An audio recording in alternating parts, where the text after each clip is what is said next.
گھر کے لوگ کسی آدمی سے بولنا چالنا چھوڑ دے تو بیچارہ دیوانہ ہو جائے۔ یہاں تو سارے شہر نے کعب کا بائیکاٹ کر دیا تھا۔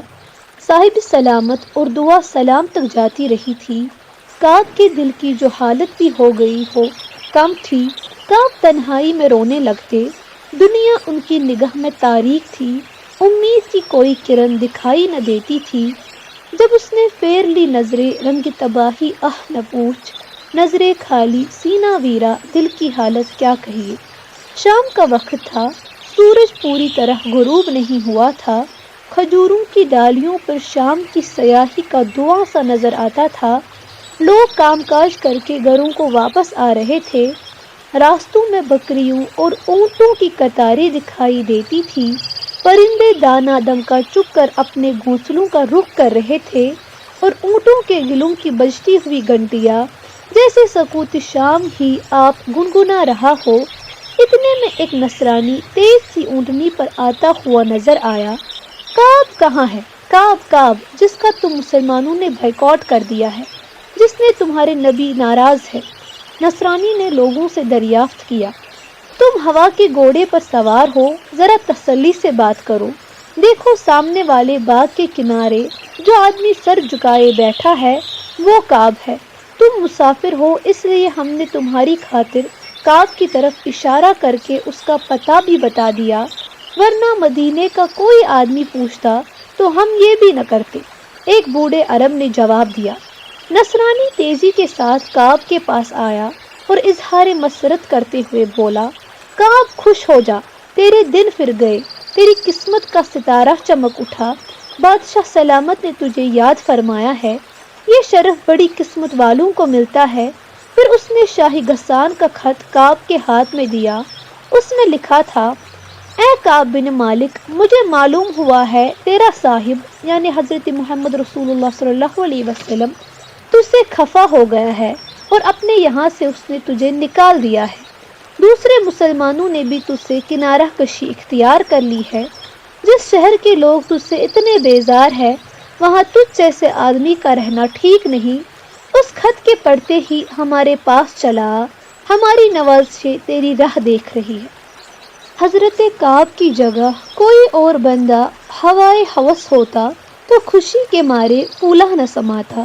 یہ ایک بادشاہ کی طرف سے طلبی کا فرمان تھا۔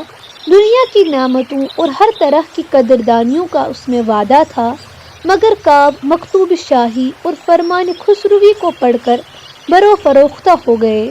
اس میں دل کا ملال بھی شامل تھا، ملال اس بات کا کہ میری اس حالت کو دیکھ کر بادشاہ مجھے کفر کی طرف بلاتا ہے۔ اس ظالم کے دل میں آخر یہ خیال کس طرح پیدا ہوا کہ کعب مدینۃ النبی کو چھوڑ کر اس کے دارالخلافہ کا رخ کر سکتا ہے۔ نصرانی خاموش کھڑا تھا۔ اسے توقع تھی کہ کعب مجھ سے کہے گا کہ مجھے اپنے ساتھ اونٹ پر بٹھا کر بادشاہ کے حضور میں لے چلو، میں گھر بھی جانا نہیں چاہتا، اور گھر جاؤں تو کس کے پاس جاؤں، ایک ایک عزیز مجھ سے بیزار ہے۔ مگر نصرانی کی حیرت کی کوئی انتہا نہ رہی جب اس نے دیکھا کہ کعب نے نہایت ذلت اور حقارت کے ساتھ فرمان شاہی آگ پر ڈال دیا۔ تیرے بادشاہ سلامت اور آقائے ولی نعمت کی نوازشوں سے میرے آقا کی بے التفاتی بہتر ہے۔ حضرت کعب نے نصرانی قاصد سے کہا۔ فرمان شاہی جل چکا تھا۔ آگ کا دھواں شام کے دھندلکے میں مل کر اور گہرا ہو گیا۔ نصرانی اپنی لمبی داڑھی کو پیچ دیتا ہوا واپس چلا گیا۔ بہت تیز تیز آیا تھا، مگر اس ناکامی کے بعد اس کے پاؤں آہستہ اٹھنے لگے۔ بڑی سخت آزمائش تھی کعب کی، مگر اللہ تعالیٰ نے اپنے فضل فرمایا کہ کعب کے پائے استقامت کو ذرا سی جنبش بھی نہ ہونے دی۔ وہ جس کا امتحان لے اور جو ہو کامیاب اس میں، ہمارا آپ کا جینا نہیں، جینا اسی کا ہے۔ اس مرحلے سے نپٹ کر اور اس طوفان آزمائش سے گزر کر حضرت کعب رضی اللہ تعالیٰ عنہ اپنے گھر پہنچے تو کیا دیکھتے ہیں کہ رسول اللہ صلی اللہ علیہ وسلم نے ایک صحابی کو یہ حکم دے کر بھجوایا ہے کہ کعب سے کہنا کہ وہ اپنی بیوی سے دور رہے۔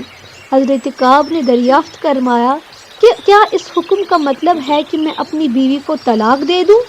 ارشاد ہوا، نہیں، طلاق نہیں، اس کے بستر سے دور رہو۔ اس پر کعب نے اپنی چہیتی بیوی اور شریک زندگی کو اس کے باپ کے گھر بھجوا دیا۔ اسی عالم میں پورے 50 دن گزر گئے۔ کعب کے دل پر غم کے آرے چل رہے تھے۔ دنیا کا دکھ درد، تجارت کا نفع ٹوٹا، کسی دوست عزیز کی خفگی ہوتی تو برداشت کی جا سکتی تھی، یہ خدا اور رسول صلی اللہ علیہ وسلم کا مسئلہ تھا۔ یہاں ہر آن ایمان جانے اور عاقبت برباد ہونے کا خطرہ۔ کعب کے غم و الم کا کوئی اندازہ نہ تھا۔ جس کے دل پر گزرتی ہے وہی جانتا ہے۔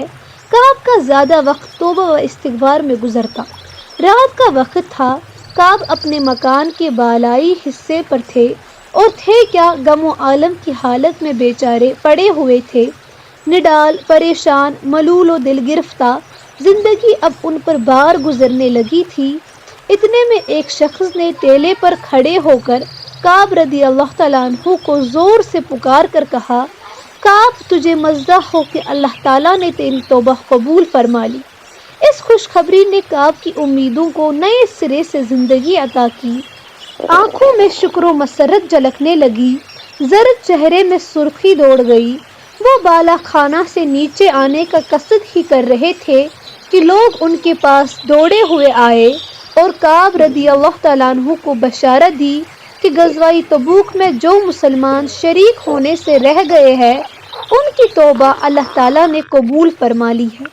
خبر کی اب پوری طرح تصدیق ہو گئی۔ کعب معاً سجدے میں گر پڑے۔ یہ سجدہ شکرانہ تھا۔ ہر موئے تن اللہ کا شکر بجا لا رہا تھا۔ پھر وہ حضور صلی اللہ علیہ وسلم کی خدمت اقدس میں دوڑتے ہوئے پہنچے۔ مہاجرین و انصار وہاں بیٹھے تھے۔ کعب نے سلام کیا۔